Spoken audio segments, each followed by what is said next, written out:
You ever notice how you can know exactly what you should be doing? Eat better, move your body, take care of yourself, and still not do it. Not because you don't care, but because you're tired, foggy, overwhelmed, and honestly, it just feels like too much. So you push through. You grab the caffeine. You tell yourself you'll start tomorrow. But what if the problem isn't discipline? What if it's how you feel? Today, we're talking about how to get your energy, your clarity, and your ability to follow through back online. Welcome back to the Delay the Binge Podcast. I'm Pam Dwyer, and I help people pause long enough to break unhealthy patterns when it looks like you are holding it all together, but feel quietly depleted underneath.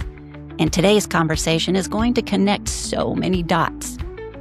Today, I'm joined by Lauren Callahan. Lauren is an integrative wellness consultant and high-performance athlete who helps women increase their capacity to handle the demands of their lives without burning out. Through her fiber-first approach, she focuses on strengthening the body at a foundational level, supporting energy, hormones, and long-term vitality in a way that's sustainable. And what I love about Lauren's story is that she didn't scale back her life to feel better. She built a body that could support it. Lauren, welcome. I'm so glad you're here. Thank you, Pam. Thank you for having me. Oh, I'm so excited. So before we dive into Fiber First and the deeper wellness piece, I'd love to just start with you. And our listeners love to hear, what are you most focused on right now in your work, your training, and your life? So, as far as training goes, I am focused on finishing a 200-mile ultra marathon. That is the next big goal for me. And I've tried it once, and I made it to mile 140.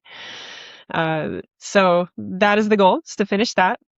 As far as family life goes, if I have a focus there, my daughter is about to graduate high school. So really navigating that transition, right? Mm-hmm. And then my son is, this is his first year in high school. So this is the first year where everyone has been in high school or beyond. I have a stepdaughter who's in ninth grade. I have some other step kids who are graduated. So really kind of stepping into a new phase of life. As far as the role that I play, I suppose, in my kid's life. And then business-wise, maybe expanding in a few different directions. I'm really excited to start offering workshops and keynotes alongside of my nutrition consulting. So those are the big areas of focus right now. Wow. Yeah, a lot of firsts for you. We're starting our Becoming series in May, and it sounds so familiar. But I love that because when you live this from so many angles as an athlete, a mother, a business owner, a student, and consultant, I mean, when women come to you, especially high-achieving women who are doing a lot and trying to hold it all together, what are they usually feeling day to day? What does it look like? So the number one thing that I hear is, I'm just so tired. I'm just so tired. And originally, when I stepped out into the coaching world, I had thought that I was going to do more like run training, run coaching. And then with all of the women athletes that I talked to, they just all said the same thing. I'm so tired. I'm just so tired. I'm not motivated because I'm so tired. And then as I began talking to other women and just high achieving in different spaces, that was the thing. I have tried everything. I've gone to the doctor. They tell me everything is normal and everything is not normal, and I'm tired. That is what I feel hands down they're experiencing. And again, I mean, listening to your intro, I just want to highlight that so many women, it's not a discipline issue.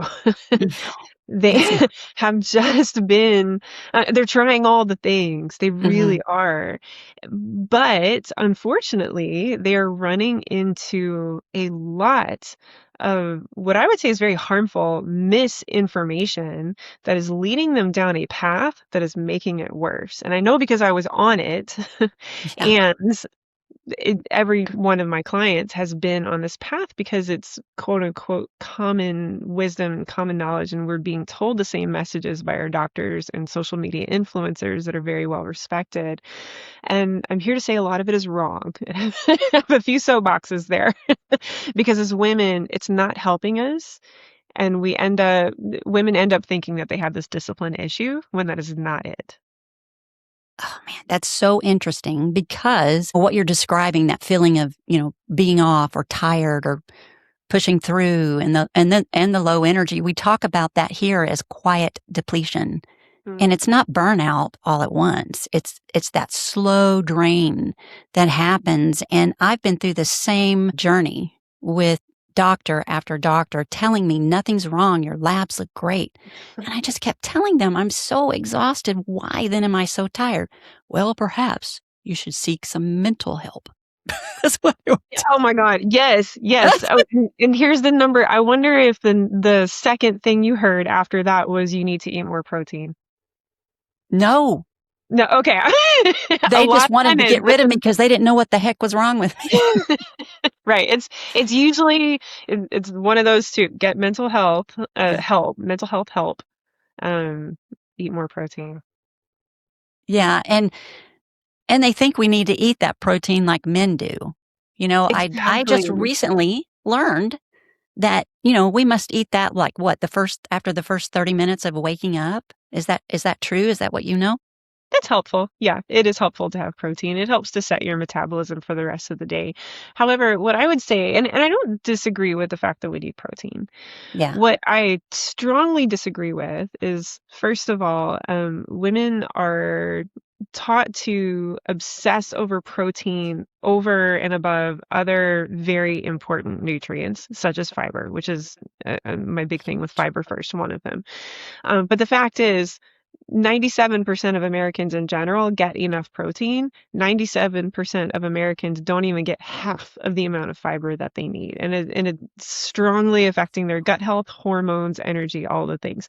But my other thing with the protein issue here, getting protein when you wake up soon after, that's very important. It does help set your metabolism. But what's happening is that women are taught, this is just number one. I mean, energy, any sort of issue that you're having. Well, are you getting enough protein? Okay, it's important. But what they're going and doing the research and saying, okay, well, how much protein do I need? Okay, probably about 30 grams a meal. That's really hard to do. Okay, let me get a protein shake. And the protein shake is almost every one of my clients has been on a protein shake. And what they're unaware of is that the protein shake actually creates a very terrible cycle of disrupting your gut and draining your energy and even making it near impossible for you to feel happy. Like, it affects your happy hormones. It depletes them. And so I can go into why we're all grumpy. What's that? Is that why we're all grumpy? Exactly. I think we are creating a generation of women that are crabby and tired because but we're going to get our protein shakes. But I think that is truly something that is perpetuating the issue. Wow. Gosh, you're just talking my language. Where were you 10 years ago? That's what I want to know. Hey, I needed myself 10 years ago. Speaking of, you mentioned, or maybe I read it when I was, researching you, but you mentioned that this shift started for you when you were trying to improve your athletic performance. And I was just wondering if you could take us back to that moment or that story. Sure. So I actually used to be a therapist, so very much in the mental health space. At the same time that I was working as a therapist, I was trying to run a marathon. So for whatever reason, this was very, very important to me, and I couldn't do it. And I tried for 4 years to run a marathon, and I failed every attempt. And I do appreciate all the lovely souls who were like, "Well, you didn't really fail because you tried," and I appreciate that, but I didn't finish, so I felt like a failure. So I tried all the things, just like you said. Like, I went to the doctor, I went to the physical therapist. Everybody's like, well, you probably shouldn't run. And I said, well, that doesn't work for me. And so I tried all the things. And then I hear about gut health, how your gut is like your second brain. I go down this rabbit hole of gut health. And in about 6 months' time, because I'm obsessive, right? Like I find out that my gut health is actually really terrible, which surprised me because I ate very healthy. Right. So theoretically, if you eat healthy, you should be healthy. That is not the case. So I was eating healthy, but my gut was not healthy and was not able to receive the good food that I was giving it. So I go down this rabbit hole for over the next 6 months of improving my gut health. And what happens is that I finally go out and run my first marathon. I did it. The inflammation, the repetitive injury, the recovery issues, I didn't have them anymore. So after 4 years of trying, I finally go out and run my first marathon. And not only that, I run my first 50-mile ultra. I do my first Ironman. I do another 50-mile ultra, another Ironman, and then a 100K, which is 62 miles. And I did that all within 1 year's time. So to say that improving my gut health massively improved my energy and helped with recovery and inflammation issues is an understatement. But actually, that was really cool. But actually, the thing that really surprised me was right at the beginning, I learned that one of your gut metabolites is serotonin. We know serotonin as a neurotransmitter responsible for your mood, your ability to feel happy, right? Or largely responsible. But serotonin is also a gut metabolite. And in fact, 90% of your body's serotonin is produced in your gut. And so when I looked at my original gut health test results and I could see my serotonin, it was so low. Like it was really bad. And I thought, oh Gosh. my God, I'm a therapist. Like, what in the world? And so, my first reaction was like, oh my God, I've never wanted to be on medication, but maybe I need to get on an Yeah. antidepressant. And I learned very quickly, no, that was actually not the answer. And it could actually make things worse for your gut because Yes. serotonin has another role. It helps initiate digestion. It breaks down into melatonin and helps you sleep. So I went on this, like I said, this rabbit hole of improving my gut health. And so the athletic stuff was cool, but really the thing that was most meaningful to me was how in the process I was saying, wow, yes, I have a ton more energy, but I would also say, wow, I am not bloated and, yikes, like that whole scenario. And also I'm sleeping and I didn't even realize it was an issue. Like I hadn't really realized it's become my new norm to not fall asleep at night. And now I just hit the pillow, sleep like a baby. And the whole time I had thought, oh my God, I just have anxiety. I just have depression. I just need more therapy. I mean, I'm a believer in therapy. Like it's really great. But I thought that was the issue. I just need to work on myself and work on my anxiety. No, I just needed to improve my gut health. And wow, it made things so much simpler. So that was the huge shift for me. Well, what I find so powerful about that is you were looking for one thing, and it changed everything. Yeah. So Yeah. I want to go a little deeper for the listener. So what shifted first for you? Was it energy, mood, clarity? I mean, was there an order? I mean, what did you notice at first? Yeah, I would say, it really was one of those. Okay, I'll put it this way. When I got my gut health test results, I basically got an F. Okay, if you could put a grade to it as an F. So I don't even know that I was looking for a certain result other than we are getting that grade up. So yeah, that's me. So I was really just looking for the numbers to go up. And then it was just along the way, those moments of, oh, wait a minute. And I think the first thing probably was the gastrointestinal health and not feeling bloaty and gassy. That was probably the first thing that said, wow, okay, that's different. Again, I didn't know that, I didn't know it was a problem. I thought it's just a woman and that's just how it is, right? Like you get around your period and that's just no, I found out it wasn't. And then I think the sleep was next. Yeah. Sleep and anxiety, I would wrap that into one because when I would try to fall asleep is when I felt the anxiety the most and just thought this was a, mental health issue, basically. And no, I mean, I'm not saying that there was no mental health work to be done, but it wasn't more therapy. It was just improving my gut. And so the anxiety calmed. I was producing naturally the melatonin that my body is capable of producing, and I was just falling asleep. So that was probably the next thing. Um, and then certainly 6 months later, running that marathon was the moment where I said, oh, yeah, okay, actually, this really helped with energy and inflammation. And all of that was, I mean, it was gut health. And the primary thing I did was putting fiber first. Oh my gosh, such a simple answer. And you'd think that doctors would know this and see the signs. And I think they're getting better as we get more female doctors. Nothing against you guys, but y'all just don't know about our bodies. But Well, anyway, I remember talking with a friend who is a cardiologist, and this blew me away. So he had achieved his goal of running a half marathon. Well, then he bumped it up to running a marathon. That was his goal. But by this point, he has done it.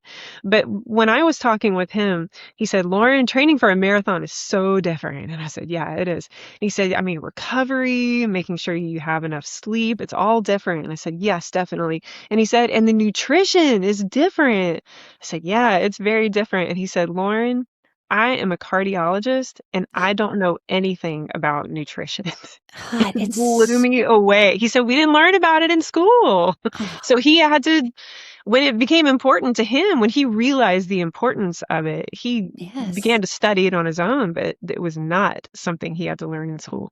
And those are the doctors I seek out, are the ones that have gone up above and beyond to find out more, about nutritional needs. Because look how many tools are out there right now for weight loss. There's the GLP-1s, there's weight loss surgeries, there's all kinds of things, but people are looking to fix what's broken. And they don't understand that no matter what tool they use, it's not going to do that for them.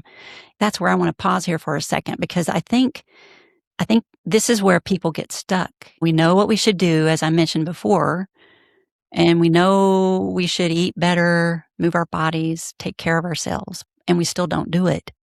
And I don't think that it's like a discipline problem at all. It's a capacity problem. Because when you don't feel clear, when you're exhausted, foggy, overwhelmed, it's really hard to choose well in those moments. Maintenance is real important to me because I've never been taught maintenance. So even if you're 300 pounds, I feel strongly that you need to learn how to maintain that so you can overcome all the unhealthy habits. And then you can, reduce calorie intake or add more, whatever you need to do to start losing in a healthy way. But I just don't think, even athletes, I bet as a runner, there's lots of things you do before the marathon, I'm sure, like over and above what you normally do. But how do you maintain that until the next marathon? Is that hard to do, or do you change your diet? Yeah, I would say, depending on the amount of training that I'm in, yeah, for sure, you need more food during higher loads of training, and so it is an adjustment for sure. I did my 200-mile attempt in March, so certainly going up to that time, I just had to eat so much food, right, to keep up with the energy expenditure. And you kind of get used to eating that way. And so after the race, um, certainly your body needs fuel to recover from that, but it's just not the same, right? And so you can get kind of used to eating the same way that you did before. And then you have that moment where you think, well, wait, actually, I don't need that much. So, so yeah, it is it has to be fluid. It has to be fluid. And I'm so excited to get into the gut health piece because we talk a lot about that, and our listeners, anytime they reach out, it's always about nutritional needs of the gut. But what I love about what you're doing right now is that you're helping women feel better first so they can actually take action from that place. And once action takes place, then the motivation happens. A lot of people think Yeah. motivation happens before the action in order to do it. What are your thoughts on that? Yeah, I think you're right. Action creates motivation. Yes. So yeah, there are certainly days, for example, like I'll do my workouts in the morning. There's certainly days that I'm completely not motivated, but I kind of have a personal policy, just give it 10 minutes. And once you have started moving for 10 minutes, your body does a lot of things within that 10 minutes. We call it a warm up, but there's Mhm. like biologically so much happening in that warm up. And then one of those things is just that you produce natural motivating chemicals within yourself, right? So Mhm. you make your own motivation just by moving. So yes, even before you feel it. Yeah, and I can understand how that can come across like, just stay committed, right? And stay disciplined. I would see it as an act of grace. Like, no, you just maybe don't feel like the thing all the time, and that's fine. Just give yourself the grace to get in there for about 10 minutes. And, really, if you're feeling horrible after 10 minutes, give yourself the grace to take a break. It's fine. Like, it's gonna be fine. But normally, once you've been in there for 10 minutes, you just normally feel better, right? And you're Yes. more ready and willing to keep on going. I look at it as yucky medicine that you have to take that tastes bad, or having a shot. You just get it over with. Just go. You Yeah. do it anyway. Yeah, yeah. You And that's know, not about discipline. That's just about common sense. Just do it. Let's get going. yeah, yeah, for sure, for sure. Yeah, you just create that motivation.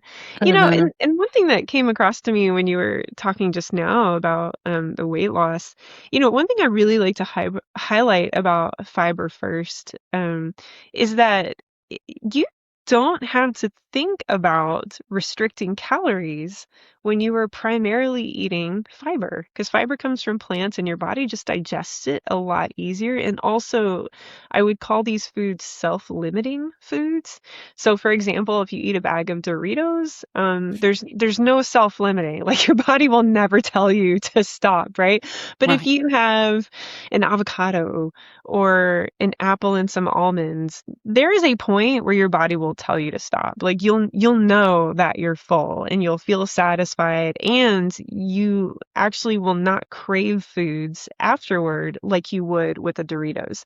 So again, you're um just by prioritizing fiber, right? You are creating just a natural, healthy, self-limiting sort of thing that you really don't have to bring in all this self-discipline. Your body just knows what to do more. Right. I think it receives it all too well. So we're going to try to relate to Fiber First. We're going to try to relate to it. When you made the shift, did you notice a change in your ability to follow through? I mean, continue, to research, to be curious for more clarity. I mean, did it start to feel easier as you went along, or was it more challenging? It did. It became much more easy because when you start to feel good, you begin to connect that more and more. Like, when you don't feel good, you can feel just a real disconnect between Mhm. like what I eat and how I feel, what I'm doing or not doing and how I feel. But once you start this, little bit of momentum, like the small train toward feeling better, it just becomes something that you don't want to give up. So I remember even before I ever went Fiber First, I went, I did this experiment where I gave up sugar for 3 weeks. That was maybe one of the hardest things that I ever did. However, what I can tell you is that, I mean, I used to be a pastry chef. Okay, let's throw that out there. So I like can make some mean like cakes and cookies and pastries. I gave up sugar for the first week. That was hard. And by the Yes. second week, I was like, okay, all right, this is still really tough. By the third week, I was like, I don't want that actually. Oh, that cookie looks good. No, I really don't even want it. And so yeah, and that's also a different mindset of just like giving up something. So yes, but that's kind of an extreme example though, where it became something that there was no discipline around it at all. It was just so self-rewarding. I felt so much better. Um, Yes. certain feminine issues that I repetitively had, like, just went away. I was like, oh no, I'm not going back. So it becomes easier. Yes, yes. And I think as women, we're taught how to push through, deal with it anyway.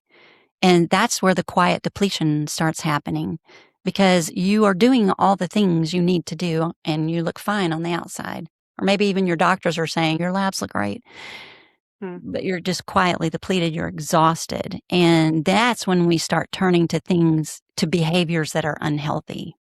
It's not just food. We overwork, we overplease, but anything to push out what we probably really know is going on. But we think it's hard to just incorporate so much fiber into our diet each day. We just don't know how to do it. We were never taught that. So Yeah, it's a bit of relearning. it is, and that's not really, I mean, we can't maintain ourselves along the way if we don't get curious, as you did, down that rabbit hole Mm. and figure it out. Do you see that with the women you work with? Do you see that a lot? That's their mentality? Of needing to push through. Yeah. Yes, Yeah, 100. needing to push through anyway and not, evaluate about doctors don't even find anything wrong with me. Maybe I am mental. What can I do about that? Yeah, so this might be the former therapist in me, but I would say actually when I have worked with women, maybe not well, yeah, actually maybe every time. I've generally, for the most part, worked with women in like a 3-month format, and I would say in that first month, they're, very much like nutritionally, what do I do? How do I get this perfect? And I'm like super compassionate, so I always give a little bit of kickback from the beginning. Like, I don't want you to make all of the changes. Okay, and I say that, but I'm the opposite. Like, I can tell you about how this progressed for me when I eventually became like fiber only. I've gone only plant-based. Okay, Mhm. so I did the opposite with myself. I was like, we're making this change today. But I don't normally recommend that with anybody else. And so I find, sorry, back to what we were talking about. I'm a little all over the place with that. But generally, that first month is we are so focused on nutritionally, what are the things that we change and tweak and all the things. And then by the second month, though, that's usually the time when we're having the conversations about, okay, this is not you pushing through and being everything for everybody else. Let's talk about how you can absolutely put yourself first, love yourself first, and how that is not a selfish thing. It seems like a completely different topic, but it's not. Like, Mhm. you put yourself first, and I know this is talked about a lot. This is not rocket science. I'm not saying anything new here. But when you put yourself first, you are truly able to be more present for the people in your life that you love and want to be present for by putting yourself first. And so that obviously can mean a lot of different things. But yeah, if it means asking for help or giving yourself more space, but either way, it gives you that little bit of space to calm your nervous system and also just logistically to spend more time doing the things that will take care of yourself. Like, for example, taking an hour on Sunday to prepare some smoothies for yourself that you can have for the rest of the week. Just a very simple, okay, this is my time. I'm doing this for Mhm. me as an act of self-love. Yes. Yes, it matters a lot, and I know what I struggled with. I read a book about sugar, and it was called No Sugar for a Year or something. I don't remember the author right now, Okay. but anyway, I read the book, and she and her entire family, and she had young children, just no sugar at all for a full year. Okay. And she talked about how healthier she was. Her kids were doing better in school. And so there's a lot of things going on with the brain when you are eating a lot of sugar or drinking a lot of sugar. And so I said, okay, me and the family, we're going to do this. My teenage children did not like it at all. And they're like, I said, there's no sugar in this. I said, yes, but it turns into sugar in your body. That's what I would just tell them. Yeah, yeah. And so they're like, well, I guess we're just eating grass for dinner then. And I said, no. But that's the adjustment for a lot of women is just getting the support around them, everybody to rally around because you need that support. You need someone or your family or friends to support you through your decision. But it's really hard when they don't. Yeah, okay, so here's what I'd say to that. First of all, yes, I have a lot of compassion for people who are making these shifts, especially when they have younger children. Mm-hmm. I will say that the shifts that I have made, well, I did a lot of it when my kids were younger, but I also was more of a stay-at-home mom. So I had more of a capacity to tend to my nutritional choices, but also not radically make changes, when they weren't totally ready to do that. Okay. So I could Yeah. kind of maintain, yeah, I mean, I had a little more time to think about that. Now I don't have all that time, but also my kids are teenagers. And so, yeah, I'm just saying, like, I'm very human. It's real life. Like, there's no straight answer here. And one thing I recognize is that right now, making the changes that I've made, especially in the last, well, about a year ago, going to fiber only, plant-based, my kids are teenagers. If they don't like what's being made, they will handle themselves, and that's okay. Yes. However, that doesn't mean that I'm only cooking tofu for dinner and expecting Mm-hmm. everybody else to do that. That's not true. Like, I'm still Mm-hmm. cooking meat because my husband still eats meat, my children do. However, what I would say to that is I'm very much a believer in boring is consistent and consistent is convenient. So Nice. I have a very, I may not eat the same things every day, but I mostly eat out of the same, what I'd call like framework every day. So for example, for dinner, it is almost always going to be a whole grain, a roasted vegetable, and a protein. So I'll make myself tofu and my husband meat, or the other way around, because he cooks too. Uh-huh. So he'll make his meat, he'll make me tofu. But almost every night, that's what it looks like. And then on the nights where you do have a little more time or creativity or you prep, then you find a recipe and get creative and do something different. But I am very okay with boring because it's consistent and that is convenient. And at this point in my life, I need some convenience. Oh, I am so with you on that. My kids are grown and gone, and my youngest is 30, believe it or not. Yeah. She told me just recently, and this makes a really good point for what you just talked about. And I've always had health issues, and she's starting to have some of this, have similar, it's Mhm. mostly with her menstrual cycle and stuff. And I remember, Mom, that you changed your diet. You changed what you started eating, and we hated the food. I said, that's the year we were trying with no sugar. She goes, yeah. So I remember you doing that. So when our kids are teenagers or whatever age they are, they're watching us. They're learning from us. So even if they don't do it, they're going to remember that we tried this and it worked. Yeah, Mhm. absolutely.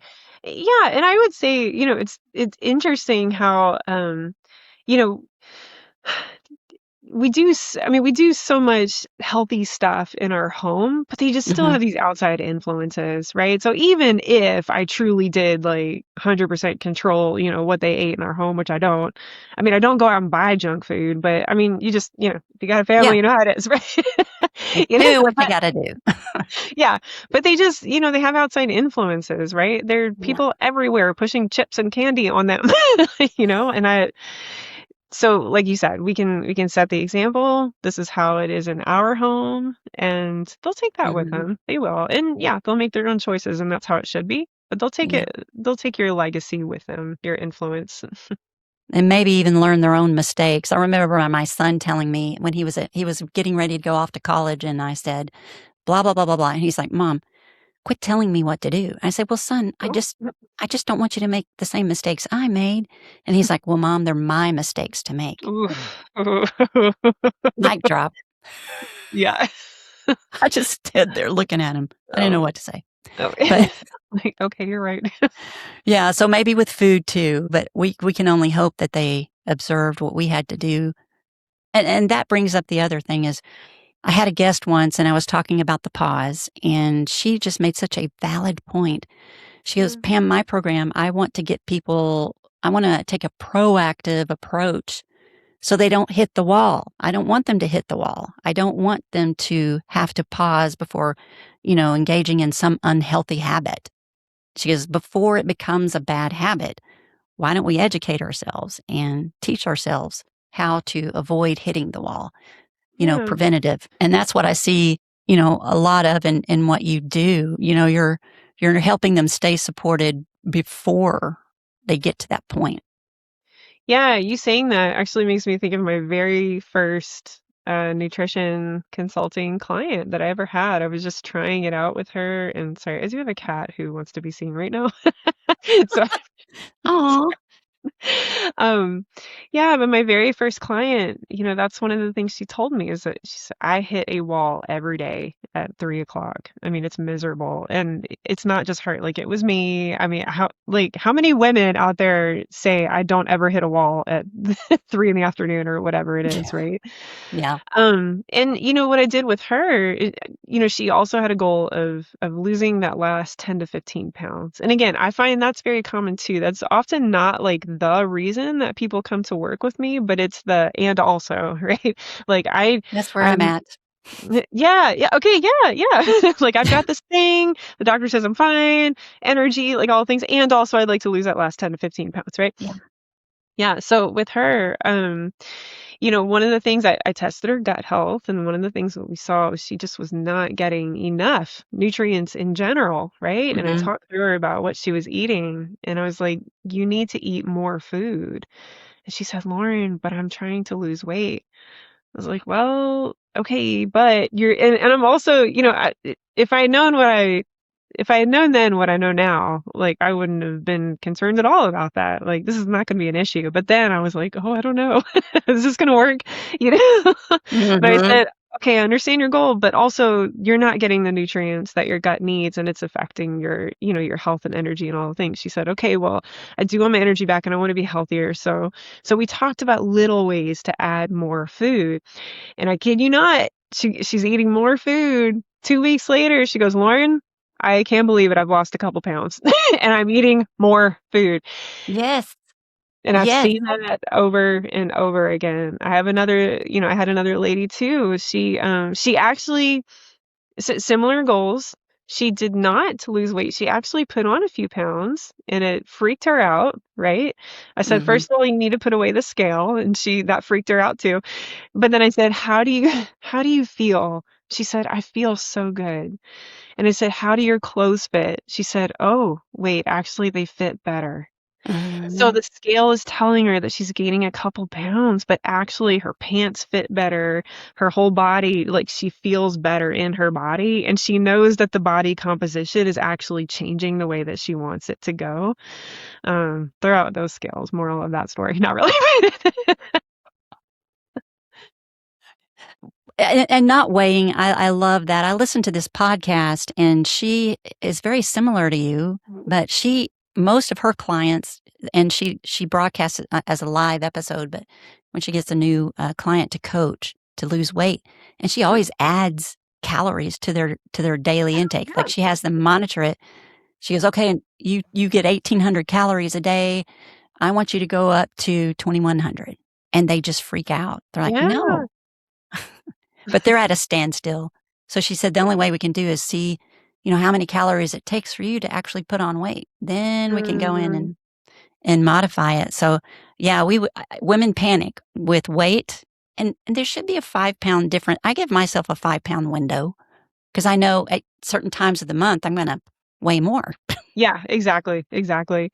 And, kind of, I guess, bringing it full circle, that proactive approach. I mean, yes, like it helped her to lose weight, but, we were being proactive in helping her also not hit that wall. And that was Yeah. the other thing that she came back and told me. She says, I don't hit that 3 o'clock wall anymore. Hmm. And when I get home at night, she said, normally I would be pulling out like the cereal box, right? Because she's just stressed and tired by the end of the day. Yes.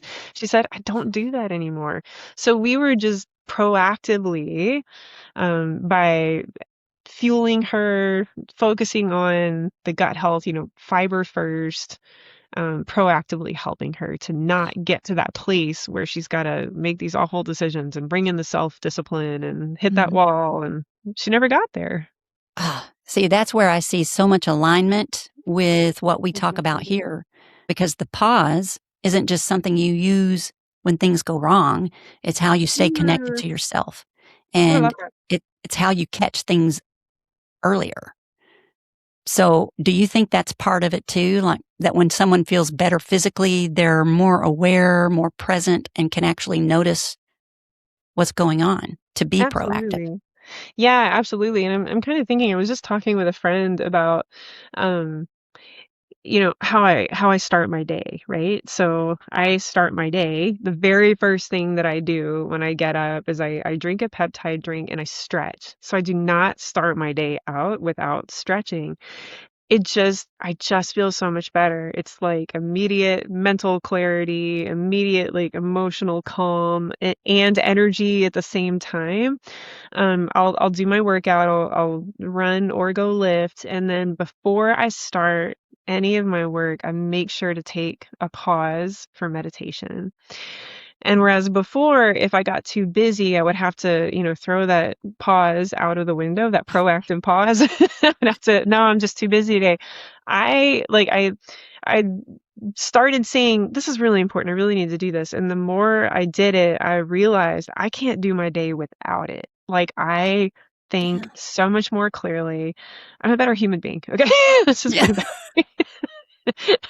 If I take that proactive pause and, bringing it back to nutrition and fiber first, it's the same thing. You are proactively showing love to your future self. You are proactively by eating fiber first, by eating, taking in that good nutrition now. It's like taking a pause for your future Yeah. self. I love that you said that. That's such a beautiful connection. But the pause also, it just allows you to bring that frontal cortex back online Yeah. and make a better choice, better choices for yourself. And then you're not doing things that make you feel like a failure or like you failed, you know? Yeah. I'm thinking of a funny moment I had a couple of years ago. So I'm an ultra endurance runner, but my husband is as well, and he was doing a race. And one thing about these ultra endurance races, especially once you get to, 100-mile distances, is that Gosh. you don't sleep at night, right? Like you go the whole way. And if you're running, you don't sleep at night. But also if you're the one crewing, if you're supporting somebody, you don't sleep at night either.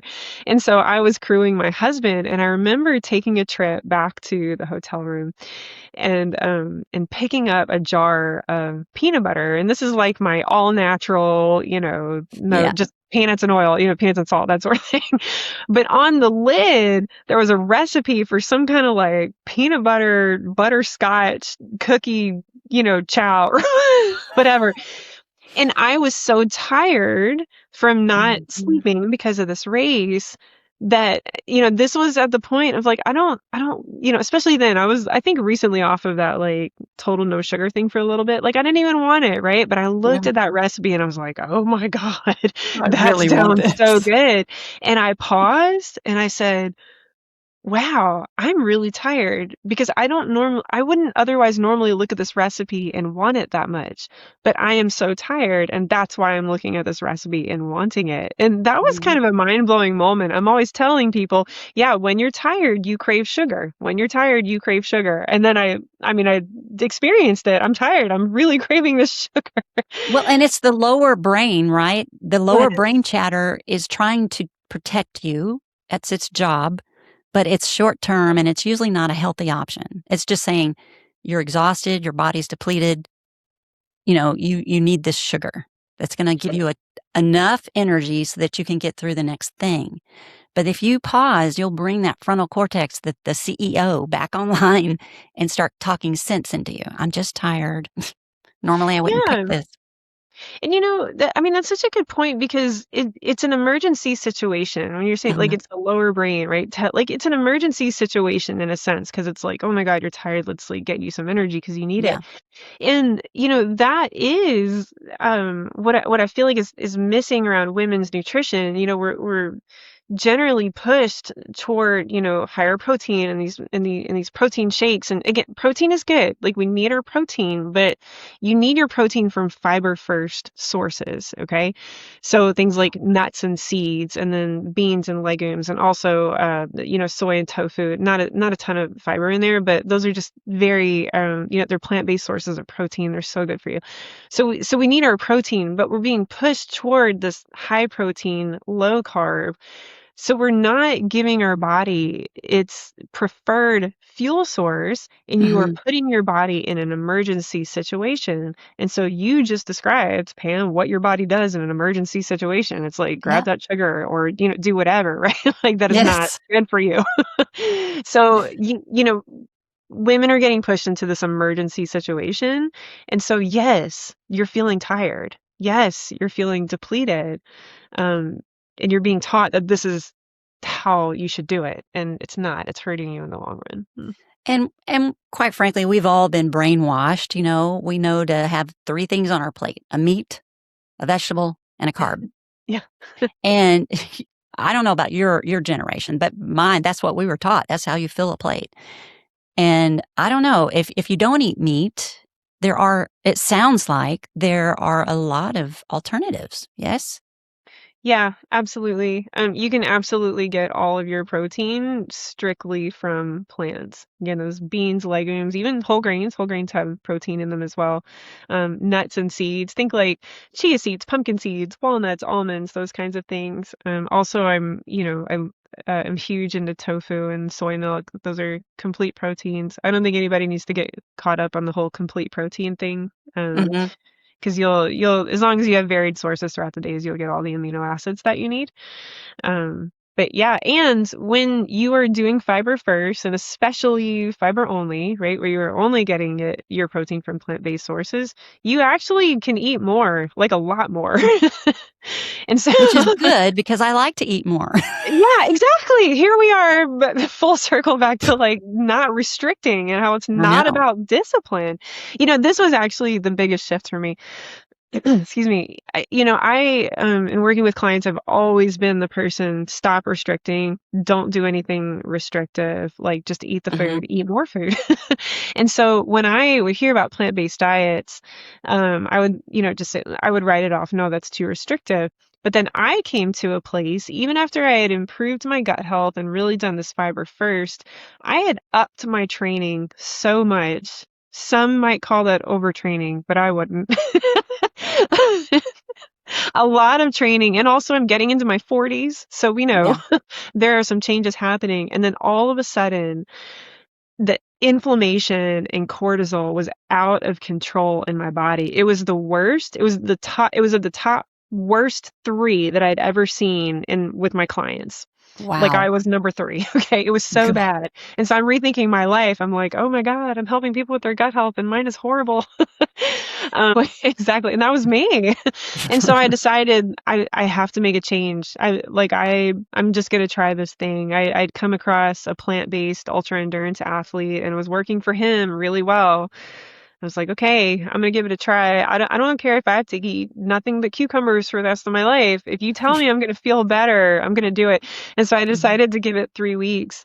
And really, after 2 weeks, I felt different. After 4 weeks, I felt like myself again. It was the most amazing feeling. And after 6 weeks, though, I felt better than myself. I remember thinking to myself, I feel immortal. I can do Gosh. anything. But actually, within that first 2 weeks, the most surprising thing for me was to realize, kind of bringing this back to what we were talking about, that it was not restrictive. I could Right. eat so much. I had to relearn a little bit how to eat, but there was nothing restrictive about it. I could eat so much food. I could eat so much food. So- because you just digest it better. It's just easier, excuse me, on your gut. And so you just process it faster so you can get more. Again, fiber tells you when you're full, so you don't have to have all this discipline to just tell yourself when to stop. It's you're making it Well, easier on yourself. and all the ingredients you listed, I love all of them, and most people do. We love legumes and we love nuts and seeds, and I mean most people do. Some people can't. They're allergic or something like that. I don't know what you would do for them, but for someone that's listening right now who feels really tired all the time, foggy, their doctors Mhm. don't know what the heck's wrong with them. And so what's one simple step they could take today? I would say pick one meal and look at how you can add more fiber in. So I often encourage people to start with breakfast because breakfast, I mean, it's age-old wisdom. Breakfast is the most important meal of the day, and it's just true. So start with breakfast. Get rid of this whole intermittent fasting thing if you're a woman in particular. Okay, Mm, that is dude logic and dude science. It just yeah. is. For women, don't do it. Dude logic. I love that. So forget that whole intermittent fasting thing. Get up in the morning, eat breakfast, okay, and find a way to add more fiber. So for example, you can add more berries, strawberries, blackberries, raspberries. They're high in fiber. They're also high in polyphenols and antioxidants. So those are very healing to your gut as well.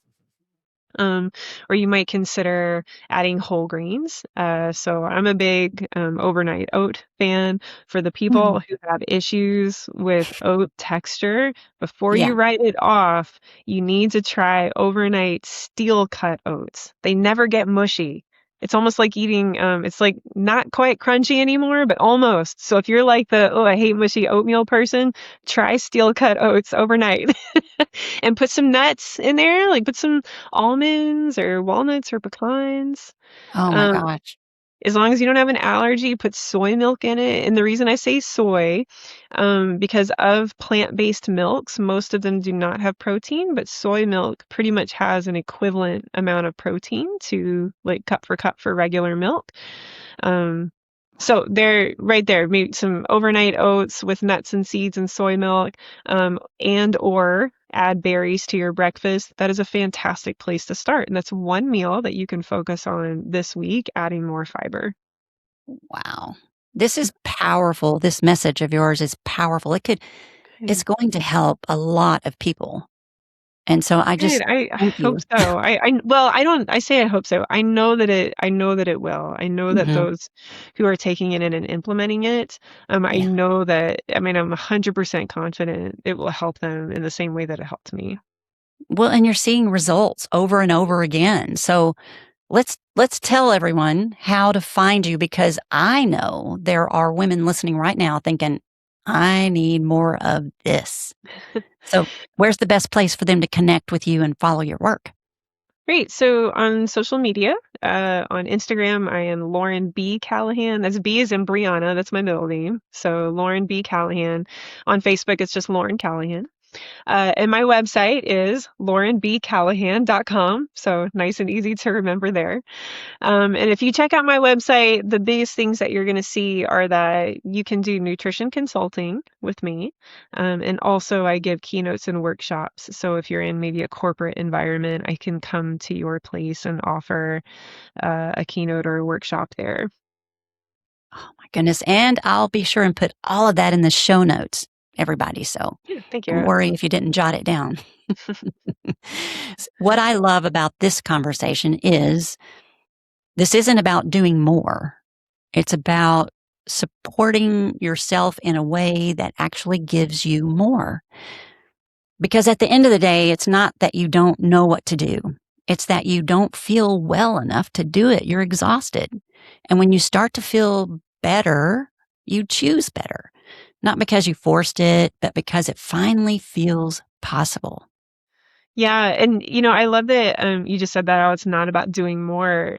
You're absolutely correct. And what I've found is that women, once they make these transitions, like putting fiber first, they actually want to do more and have the capacity to do more. So Yes. whereas, this is remember I used to be a therapist, right? So my Mhm. therapist lens was, well, let's cut back. Let's make life simpler. And I'm not saying that that's a bad thing. We could all stand to like cut back a little and make life simpler.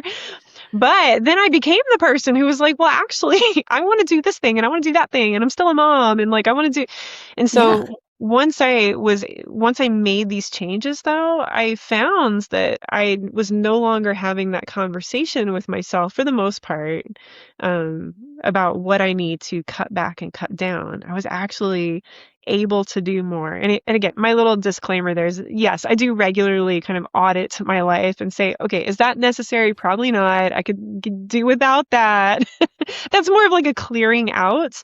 But all that to say, you're right. This is not about, adding more. And it's also not about having to restrict yourself or your life. You can actually expand your capacity to do more if you want to do more and still feel calmer in the process. Yeah, just feeling strong, Yeah. mentally and physically strong, because quite frankly, there's no one else that's going to do what's on our to-do list. Our boxes that we're checking off is something we feel as women that only we can do. It won't get done. And so we're just feeling terrible, exhausted, and still trying to get it all done. So if we could feel good doing it, then we might even be able to add some more, because a lot of us are 120% type people. Yeah. You are definitely. Yeah, I would agree with that. This marathon, gosh, I just try to even imagine 5 miles. Golly. But I'm just admire that so much. Okay, everybody. Unfortunately, we have to let her go. But if this conversation resonated with you, I want to invite you to go deeper, because real change doesn't happen from hearing something once. It happens through repeat awareness and small shifts over time. That's why everything I share each week is intentionally connected. So like on Tuesdays, I have a personal story that I write every Tuesday that reflects on the emotional side of this message.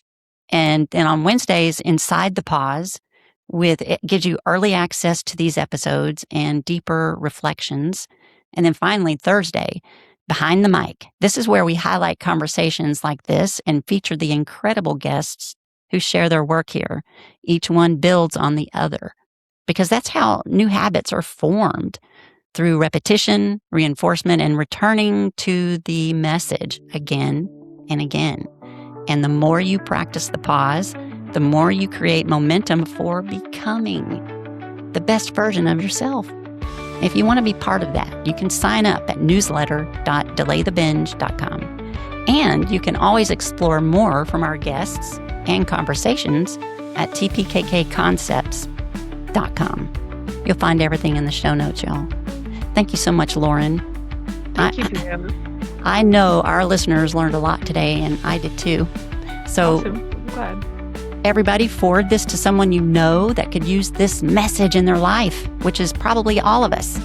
So keep showing up, stay curious, and remember, you don't have to fix everything. You just have to pause long enough to choose what actually serves you. I'll see y'all next week.